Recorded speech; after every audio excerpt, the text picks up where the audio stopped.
This episode is supported by Enscape, empowering your design workflow by turning your BIM model into an immersive 3D experience.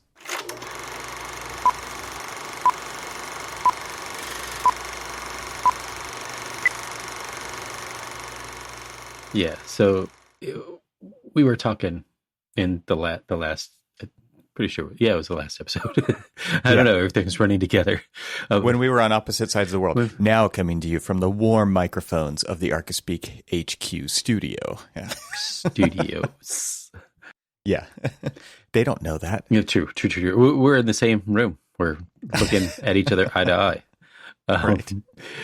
No, we had talked about the value of the face-to-face meetings, and trust me, they absolutely, because I don't know if I had made this comment before the meetings or after the meetings, but you and I were trying to arrange when a time was that you and I could have these calls before you flew out. So I'm pretty sure what I'm about to comment on was definitely after you and I recorded. Okay. And so we've had all of these meetings, and all of these meetings have been through Teams, cameras off, can't pick up any facial expressions, and we had talked about that. And so on the final day that we were there, we were all face to face, and a couple of the project designers from the client side, they had grabbed our printed out version of the floor plans, and they're kind of flipping through them, and they're sitting side by side, and I'm across the table, kind of at the end. It's this big, long conference room table, and I see the looks on their face. And of course, these are the looks on the face that, again, you never pick up when you are looking at them, when you're looking at a screen that has a bunch of names, but no faces. Right. And so I looked over there, and I saw the slight grimaces on their face of what's going on here kind of thing. And so I looked over to them and I'm like, let me hear it. And they were kind of whoa, what? And I was just well, I see some concern on your face. And so I'm just curious, what are your thoughts? What's going on in your head? And this is a good as time as any for us to go ahead and have this conversation to make sure that before I leave that we're good. And they're like, oh, that's fantastic. I mean, it was almost like this sigh of relief. It's just oh, we get to talk to you. Yes, you get to talk to me, and we actually get to do this thing. We can actually engage together. And so they came closer, and I came closer, and we started talking, and we were talking specifically about a specific a prayer room that is definitely something that we don't understand the way it properly works. Yeah, I got it. Not a typical piece of program in your normal typical project. Not a typical piece of program in a typical Western program. And so obviously I wanted to pick their brains on exactly what makes a good functioning prayer room with all of the adjacency spaces and things like that. And so they sketch it out. And we're talking back and forth about how it would work within the spaces that we've allocated for it. And we came up with a pretty decent layout that I thought worked both with the current layout. I can't even begin to tell you how, I don't know if we've ever really talked about how when we present these photorealistic renderings in an early phase, say concept, and getting locked into those and saying, this is what it needs to be. But we've talked about that a lot. Yeah. Going that people pick up on things that you're not ready for them to pick up on yet, because it doesn't matter to you, but it's everything to them. You're that color purple, man. I hate that color. It's it doesn't have to be purple. And they're but I really hate that purple. It brings up childhood memories. Yeah. So let's take it one step further and say that because of who the client is and how everything goes about, if they approve the CGIs in concept design, that is what they are expecting to see once it's constructed. Yeah, but that expectations are just disappointments in the making. No. no. I can't even stress to you that, like, for us, it's just a primer to a conversation. It's like, okay, here is the idea of what we would like to do. No, they're like, that's what we're getting. It's this done. is set in stone. And right. That is the downfall to for you to go to this particular client and say, hey, here's what, here's what we're thinking, but it might change. No, you're right. It won't change. It will not change. There is a line that you cross at some point where that is the expectation, instead of this is what if, this is what could be, this is a conversation, this is a work in progress, this is a living document. At some point you cross the line, for sure. Yeah. So, and for some people it's earlier than others, like you're saying. Like it's you still feel like you're really early on, and it's like, nope, that's it. From now on, that decision has been made. Let's make other decisions. Eventually, when I'm allowed to like talk a little bit more freely about this project, maybe it'll come a little under. You will understand exactly why. Like when you say sometimes you're like unrealistic client, expectations, and then you hear like who the client is, you're like, oh, well, then there you go. That's why you can't change it. Yeah. So the thing that you're really getting at here, though, is you've shown them something. And it's pretty much been decided upon. Yes, it is. And now you're back actually working on implementing ideas into, like, for reals. Yes. And this is where the breakdown occurs. Yeah. So let's go back to them with 3 other ideas now. Like, no. You've had that audience once. That is the only time that you will ever have that audience. And if you change what you have presented to said audience, then... yeah, not good. Well, you dismantle your reputation at that point. Well, but what about this? And it's like, stop wasting my time. This is not what I pay you for. Again, it's even grander than that. Oh man.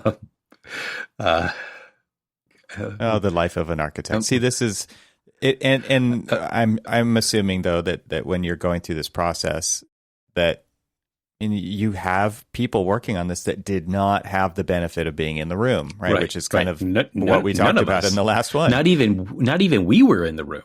Like when it was being presented to the client, we weren't even allowed in the room. In fact, half of the team from the actual client's side was not even in the room. Like the people who we have been working with back and forth. So it was It's a really crappy game of telephone. Oh my gosh! I mean.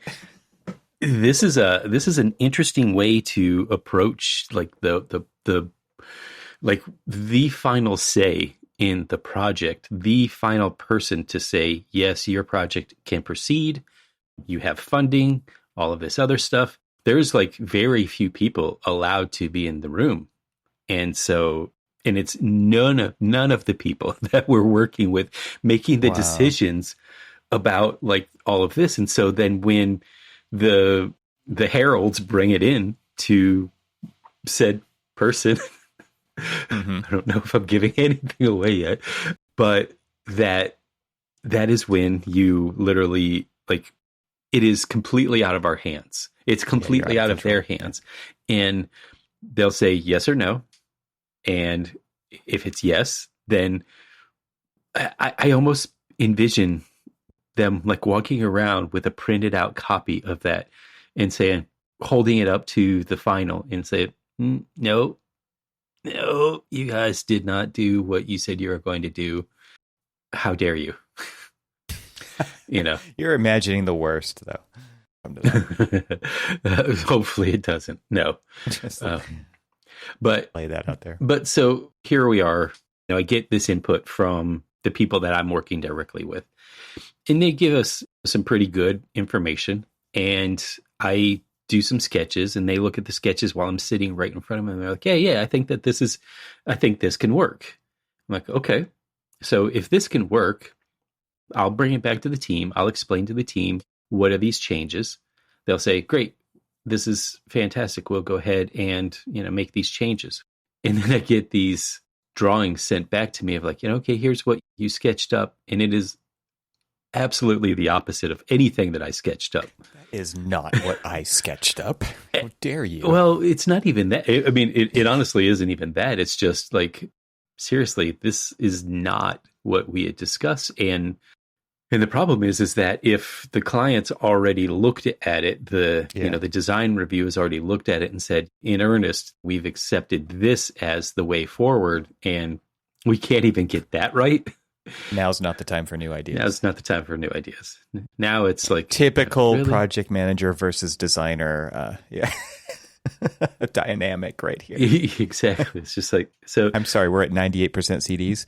Stop it. I was like, so at what point did you like decide to grow a brain? Right. Yeah. Ouch. I know, right? Hey, you're on the same team, people. I know, right? Did you see Dune? I, of course, saw Dune. And in fact, I've seen Dune twice. Oh, my God. I'm so jealous right now. And in fact, now that you've said it, I believe that this weekend could be another Dune. A third viewing? Because I think I need to do this. My daughter just had her birthday this past weekend. And the only thing that she asked for was, hey, could you get us, mostly her, but wouldn't it be great if we had a projector? I'm like, yeah, it'd be great to have a projector. And I love it when children have ideas for expensive gifts. Well, no, but here's why I agreed to it and purchased it, is because I really do feel like this is something that we can all get use out of. I mean, sure. I'm picturing that this is a total dad mentality. Oh yeah, it's right? Like, oh, I bought you this. It's like, oh, I bought me this. It's like, that's a great idea. I personally, I feel like that's fantastic. You deserve that. Yeah, exactly. You hit that out of the park. That is a beautiful and brilliant idea. And so, and I even told her, I'm like, look, please be careful with this, because I didn't scrimp on this. This is something that I feel like is something that can, we can mount this in the house. It's one that's like both portable and fixed and stuff. And because she wants to have her friends over and watch horror films out in the backyard with, set up something on the wall of the house and stuff. I'm like, yeah, that all sounds great. And then I'm seeing to myself, wouldn't it be great if I'm watching Formula One as big as I possibly can? Exactly. Where I'm sitting there literally it's the cars are as large as they really are. All right, but you have to see this film in the theater. So now, unless you did the second time. No, I have not seen the film in the theater yet. Are missing out. And I will. In fact, actually, my eldest, now that he's kind of taken some time off and he was just going to work in between his sophomore and junior year of college, decided to go get a job and just started a job at the movie theaters. Sweet. See how? Oh my gosh. Dad convinced his son to go get job at movie theater so that family can get free tickets. Daughter says, "Hey, I'd like to get a projector." Great idea. Wow, the stars are aligning. Exactly. For your visual. Exactly. For my viewing pleasure. Well, the reason I wanted to talk about this is because I think that cinema and maybe music are as close to what architecture can deliver from an experiential standpoint amongst other art forms. You know, and to me, that's when I left the theater after watching this. My 15-year-old was a little bored, but not visually, but just with the story. And I was like, I can't. This should not end. Can this please keep going? It's like, okay, you said that I saw the title roll and it said part 1. Right. Does part 2 start right after this? Please, and thank you. Yeah. And then they're just like, oh, well, we announced that part 2 has been greenlit. I'm like, greenlit? No, it should already be in the can. Seriously. Yeah. Can you please Lord of the Rings this and film them all at the same time? And, exactly. That would be better. But now it's a 2-year wait probably. But yeah, I wanted to talk about it from an experiential standpoint because I think, this is what we try to do with architecture. And it's harder to do with architecture. And these buildings have to last a really long time. And it's not to say that this film won't stand the test of time because it certainly feels like it will. Yeah. but it's very different in that way. And so I think, just kind of approaching it from an experiential standpoint about what it delivered to me Mm-hmm. is something I have gotten from certain pieces of architecture. Obviously, it's far and few between, but there's ones that you can name, there's buildings that you can name that have given experiences like this. I mean, not the same as this, but like this. Right. And this is a full sensory experience. So, I mean, my gosh.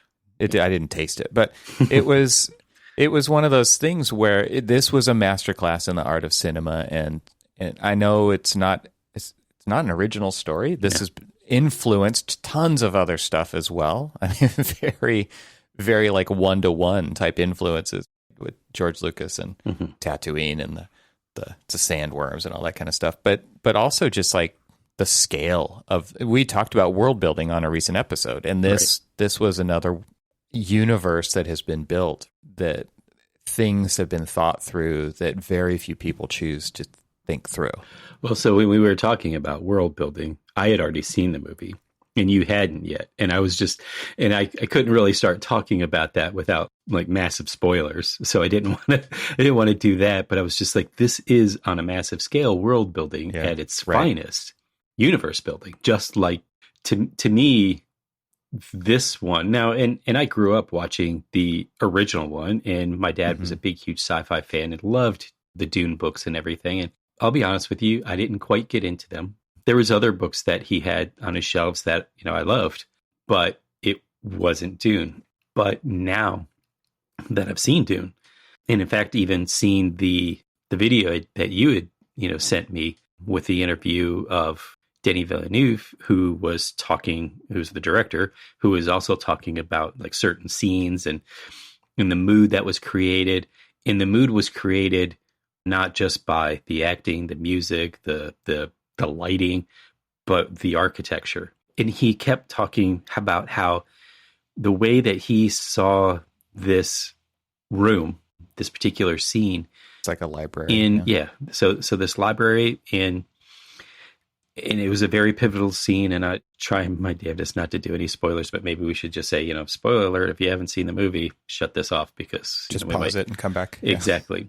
But it was, he was talking about the reference of him constantly going back to the source material, to the book. And, it was just like, here's how I pictured it when I was a 14-year-old kid, when I read the book back when I was a teenager, to everybody, like his DPs, his, Hans Zimmer. I mean, everybody was going back to the book and saying, what is the mood being created here? What is the feeling? How is the music enhancing the architecture, which I thought was like amazing. Like rooms had their own like feeling, that their own tone, their own music. And it was just wow to all of it. I'll put a link to that video in the show notes. It was a Vanity Fair video on YouTube where the director breaks down the scene where Paul is brought in to basically be semi-interrogated, right? If not killed, potentially. By the Reverend Mother. And right. It was this, pivotal scene where he's being tested. He's not, everybody thinks he's the one, the chosen one. Which is so interesting that you talk about like the parallels with Star Wars in this. And it was interesting when I was watching it and I'm looking at the scenes of like the chosen one and all these other things and all that other stuff. Like when I never gave the original movie, like I said, because that's my source material, is the original movie, not the David Lynch. David Lynch. Thank you. And it was like the David Lynch movie was my benchmark. It wasn't the book, but from, everything that I read, even the David Lynch, even though it was highly edited and he wasn't really happy about how the studio had edited it, it was still trying to stay very true to it. And I actually saw movies were made very differently back then. They were. I did, however, in certain circles, I should say. Yeah, true.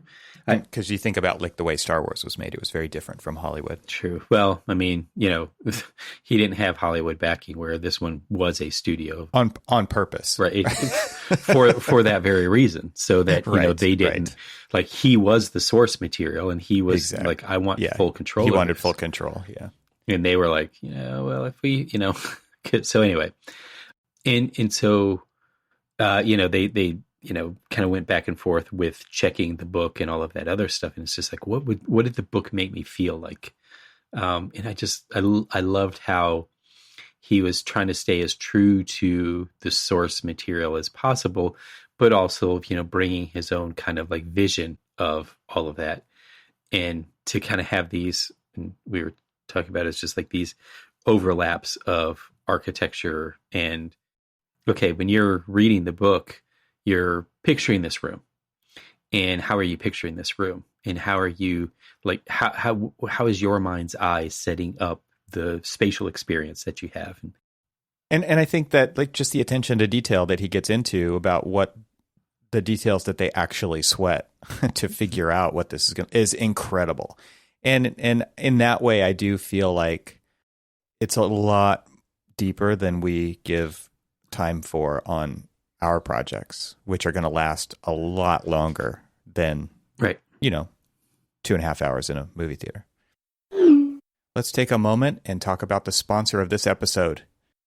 Enscape is a leading real-time rendering and virtual reality tool for the global AEC market.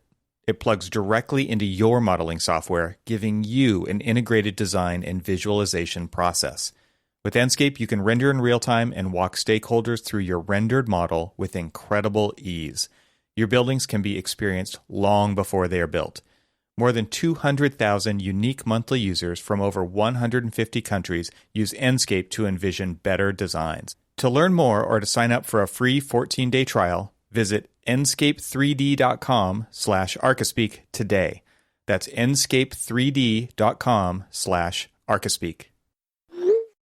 So it's interesting. So after going to, after visiting with the client and, sitting down and talking with them and talking about some of the importance that they felt like we were missing in, like, our space planning. It's like, at the time they were, saying that, these are fine. They're well laid out. I mean, the adjacencies are great and all, but there's this missing element. And so, like, really kind of understanding that what we're not doing is, potentially placing other viewers. So we're placing ourselves in this, and we're looking at these spaces, and we see, like, the legitimacy of, like, one adjacency to another and stuff like that. And so I went back and I was just like, okay, how do I explain kind of where they feel like we're a bit disconnected? How do I explain that to the team to kind of, like, really kind of energize them? It's like, all of the work that you've done thus far is great, and it's not really going to change, but there is, like, that next step of evolution to the plans that we really need to. And so we really kind of, like, went back a step and talked about placemaking. And so if you're standing in this corner of the room and you're looking at all of this area, or you're looking down a corridor, I mean, what do you see at the end of the corridor? Is it just a blank wall that then I got to turn the corner? Or is it like our space is punctuated by this emotion, this feeling, this, like, visual impact? And because of the project and because of, the particular client and everything, there is an expectation that is not necessarily the same expectation as we would have with other clients. And I would just add at this juncture that you've got such a rich cultural and such a visually grounded culture. Yes. That's so different than, let's just say, doing a project in Orange County, California. Exactly.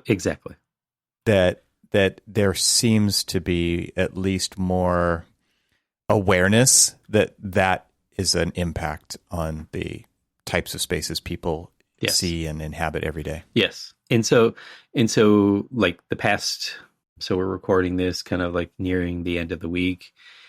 And so the Monday through Wednesday, I've been in the office with the team, and we've been sitting down, and instead of sitting in front of our computers, we've been sitting in front of a desk with paper and pencil and trace and scales and everything else, and really kind of, like, working through things. And I still have ink marks all over my hands, and I'm sure they do all as well, just from, like, the synergy of talking about these spaces and really kind of getting exciting about placemaking at a greater scale than we probably had been giving it. And it wasn't like we were shifting the project. It was we were making good, nearing great, let's just call it. They were really, really good academic spaces.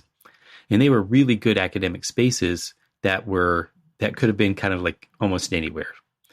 In that, exactly what you just said is they aren't just anywhere. They're a very specific place with a very specific style and a very specific culture that is something that is definitely, not our typical project. And so the challenge to be able to understand and embrace that, I think, is finally kind of like sunk in. It's like, oh, really? And then and so we're really trying to kind of like create these spaces. And so back to like Dune is like this library space. Like I'm assuming reading the book, because I already admitted that I did read the book, but assuming that the book really kind of like, it really talks about like the feeling of this room and the emotion of this room, and just like this, talking about the scenes and how the scene was set within kind of like the author's mind's eye. Mm-hmm. I think that is a way to kind of like interestingly bring that layer back to architecture, because it's like how would we explain this? I started talking about a prayer room. I was like, how would we on paper talk about this prayer room in a way that evokes emotion, that in a way that evokes kind of like this sense of feeling this place, this grandeur, this, I'm just, pulling as many words of like just this emotional kind of connection. How do you do that and then turn around and actually create the space, like through drawings, through construction? And yeah, I know, man. It's and how do you, and that there's definitely an art to that. Part of it is you can definitely achieve that on the computer. It's interesting to kind of talk about the process that you work through and what marks go on the page to convey the kind of information that you're talking about, that is more emotion and less about construct. Or maybe they're intertwined. Definitely, they're definitely related. But being able to dump out a box of colored pencils and draw in perspective and make gestures on a page that evoke different ornamentation or things that would be in the space, or the way the light enters the room, and those kinds of gestures are the kinds of things I think you're talking about, right? It's right. more than just drawing lines that convey a layout in floor plan. It's like it's way more than that, and that to me is what's so interesting about the way he talks about, going back to that scene with the breakdown, about the details and the lighting and the mood and the forced perspective, and the way he tried to convey the way Paul was being controlled by the voice, as right. I mean, right. And to say that sound design in this movie is a huge part of the experience. And that's why I really want you to see it in the theater, is because of the sound design, because it goes to your core, and it is such a huge character of the movie that you can't necessarily get in a home theater setup. It's just like, but the way that he visually and audibly communicated that to go along with what you were just seeing on the screen in 2 dimensions, right? Right. And right. those are the kinds of things that you're kind of talking about when you're talking about a prayer room, and the kinds of reverence and culture and honor that you want to get into a space like this. Those are very different gestures and words and feelings that you're trying to convey than you are when you're, I don't know, when you're just tackling a more generic space. Yeah. It's interesting to think about like all these different layers, right? So they've got, and in the movie he's got the box that he puts the hand in, and there's the needle that she's holding, and there's like the attention to detail, the depth of the focus of the camera, the lighting in the space, the sounds that accompany all of these things, like the way she held the needle, all, the veil over her face and what that means and what that makes you feel about her. Like there's so many pieces to this puzzle. There are so many pieces to this puzzle. That to me, so when I think about it architecturally, like I think about some of the buildings that I've been to, like the Guggenheim in New York, or into John Lautner's, Sheets Goldstein residence, Mm-hmm. or, I think really when I think about stuff like what I saw in this movie, I think Carlos Scarpa. Like, I think the attention to detail is incredible. There is such an output of depth that was considered to make space. Right. And that's how I felt when he was just describing this one scene out of a 2.5-hour movie. Right. Exactly. It was just like, I mean, it was a very important scene, and it was a scene that kind of like, set the tone for the overall movie, but it was a short scene, and it was like was it 20-minute interview, or pretty close to that interview of talking about this one scene, but the everything that went into that scene, it was pretty amazing just to kind of like talk about that, because in a way, that's how that's how we kind of like envision and idealize our, the way that we are going to approach our projects is, we kind of like almost set the scenes and hope that it plays out the way it is. And whether it does or doesn't, that's, we can talk about that differently. But I think that what's interesting about it is just the fact that, it's just they storyboard it out. We cartoon our sets out. They set up like, okay, we create like these mood boards of like, how are the interiors going to feel? And like, here are the CGIs that like, this is like this heroic view that you're going to get when you're standing in this location, looking at this new creation. And when you walk into the building, like here are the procession of feelings that we're hoping to evoke. This is what evokes in us and what we're hoping to evoke in other people. There is so, like when he was talking about storyboarding out from like every perspective, the architecture of the room, the sound design, the lighting, the music, and all of that other stuff. I mean, it really does sound like how we idealize the approach of what we want to do in architecture. Yeah, I just feel like they're so much better at executing it than we are. I mean, let's be honest. They've got a slightly better budget than we do, and they have a better budget, and they are rewarded by spending that time. Whereas I think architecture is just set up very differently. The less time you can spend on a project, the quote unquote better, because that equals more profit, and that doesn't serve that end goal in the way that you're talking about. Well, I mean, let's do a side-by-side comparison. I have heard about and even seen interviews with Denis Villeneuve, who, like I said, was the director years and years ago, talking about this project for Dune and his name associated with it, and the screenwriting and like just, everything that he's been working on for now years. At least I can easily say that for at least, let's just say 3.5, 4 years. Listen to podcasts, from other filmmakers and stuff like that. And they've all been talking about how they're excited about this vision coming to the screen.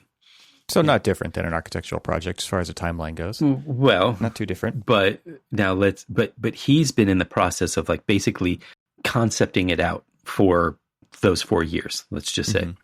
Whereas my concept schedule for 8 buildings of a brand new university was like just like gestation. Somebody else was like, saying that, hey, I feel like in this big thing that we're doing, that we want to do a university within that thing. And so like there's been other visioning happening previous to us, and then when we get to it, it's just like boom, hit the ground running. And we're just like, so how long do you guys typically need for schematic design for this area? For 8 buildings, 16 weeks. Good. Oh, ouch. Designed to fail on one level. I hope not. Mean, but yeah, right. I know you hope not. And not only that, but then you're further held back by can't see anybody's faces. You can't go to the site. You can't like for quite a bit of time. Like this a very different process. Well, I will say that a little of this was that whole like COVID thing that just kind of got in the way of us, like physically being able to go and not only go to the site, but also engage with the client, look at like, mock-ups for the type of architecture that they're looking to achieve, and just really kind of like get an understanding of where we're going. And we're there, we're there now. It's just, it could have happened a long time ago. Should have happened a long time ago. Could have, should have, would have. Yeah. Back to the movie, I just wanted to kind of maybe finish up and talk about the visual worlds that they did create, and just, to me, what they conveyed. I mean, again, like getting back to that feeling of what they were able to create, partially physically, but most of it's CGI, I'm sure, but the how immersive it actually felt because they were so good at what they did. I mean, that feeling of things that have lasted and the permanence of the architecture and the way that it felt ancient. Like it felt like it had been there for such a long time. And I think that was just so well conveyed. It really was monumental and analog, but in many ways still very warm. I mean, it made me think of certain architects like Taro Ando, and things like the visual forms that some of these places took, and the way that the light entered, and the way that they were, the scale of them. I think it was really well thought out. Well, what was interesting about it, though, is like, this was a vision of a world that was kind of post AI. Right. There weren't any computers, so the tech was very analog. Well, I mean, the tech was there, but it wasn't. But it wasn't. It was not, like, in a way we're sort of like subservient to our technology, and it's just the opposite now. It's just like they've had their frustrations with this AI, this kind of like this technology based life, and they're just like kind of going back to the old ways kind of approach. It had been outlawed, right? And it had been outlawed.